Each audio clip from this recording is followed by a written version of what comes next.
Hello everyone. Today I want to show you a couple of things what you can do with Revit add-on Smart Details. So what you see here is just a rough family for the temporary brace.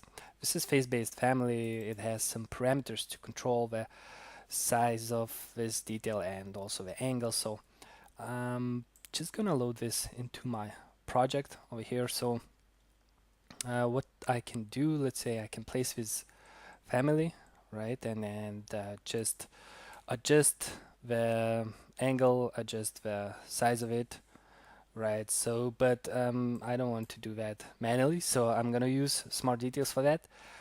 I'll go to the configurations of Smart Details. I will create new configuration, just rename it temporary brace. Okay, let's go to this tab. I want to place the details on the side of my wall, so I'm gonna select this detail. Okay, I will use this family browser. I'll go here. Where is it? Okay, so this family. So I'm just gonna place this on the left side of the wall. Insert details. What I want to do is I want to place this by a gravity point and maybe some distance. Of course, you can use different rules, but in this case, I'm just gonna use a couple of settings I want to. So I will just make an offset from the top of my wall by 2 feet. Then I'm gonna search vertically. I will search vertical for the elements, and I will search for the floors in this case. And I'm gonna search, I can choose the type of a floor, or I can use all types of floor, and I'm gonna search to the bottom direction. And I can change the distance as well. But for this case, it's enough. I'll click on save, click on OK. And what I'm gonna do now is that I'm gonna select these walls,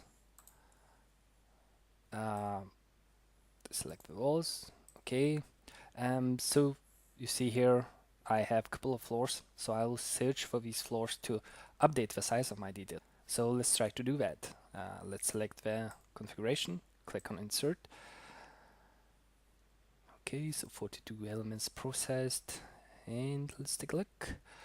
So we have our details generated, right? Like this.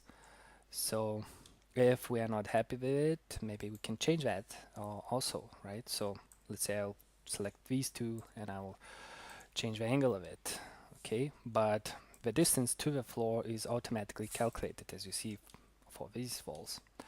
So you can go around and change that. And I think it's pretty cool, right? It could be used in many different situations when you need to find elements and you need to find the distance between elements, and then you can automatically update the size of each detail. So take a trial of Smart Details, take a trial of precast concrete, and let us know what you think. This is it for today. Take care. Cheers.